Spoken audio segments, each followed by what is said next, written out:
છો મારા વાલા વિદ્યાર્થી મિત્રો? તમારા માટે આજે TAT higher secondary, secondary mains માટે બધી જ પદ્ધતિઓનું વિશ્લેષણ જોઈ શકો તમે. જો પહેલી પદ્ધતિ કથન ચર્ચા, આમાં શિક્ષક અને વિદ્યાર્થી વચ્ચે સંવાદ. ખાસ યાદ રાખો, આમાં પ્રશ્ન પૂછવામાં આવે છે.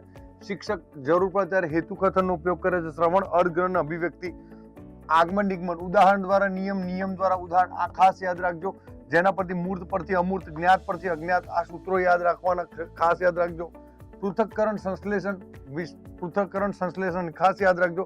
જટિલ મુદ્દાઓનું વિભાજન અને જોડાણ. પૃથક્કરણ સંશ્લેષણ, જેમ કે હું તમને કહું, જો 2, 3, 4, 5 બરાબર, અને આપણે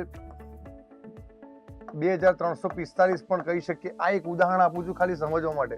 પ્રોજેક્ટ પદ્ધતિનું બીજું નામ પ્રકલ્પ પદ્ધતિ છે, જે કિલપેટ્રિક દ્વારા છે.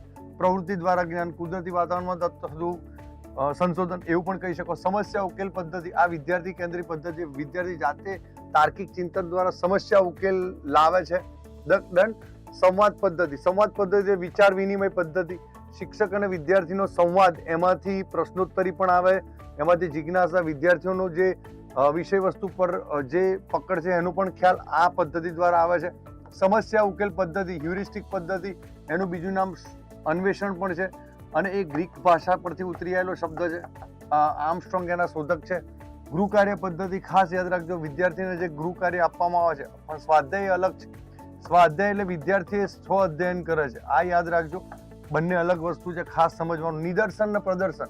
નિદર્શન એટલે જોઈને સમજવું. નિદર્શન એ હંમેશા યુ આકારમાં ગોઠવવામાં આવે. જો આ તમારા માટે, વિદ્યાર્થી માટે નિદર્શન આવી રીતે શિક્ષક કઈ ને કઈ નિદર્શન કરાવે છે. પ્રદર્શન એટલે સમજવાનું કે ચાર્ટ નકશા ગોઠવેલા હોય એ પ્રદર્શન કહેવાય. બરાબર, આ બંને વચ્ચેના ડિફરન્સીસ તમને સમજાવી દીધા.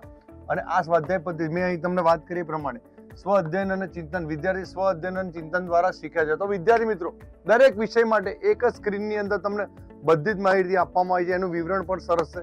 તો આવી સરસ મેં શોર્ટ ટ્રીક જોવા માટે આજે જ જ્ઞાન લાઈવ શિક્ષણ ચેનલ સબસ્ક્રાઇબ કરો, લાઈક કરો. જય હિન્દ, જય ભારત, જય જય ગરવી ગુજરાત.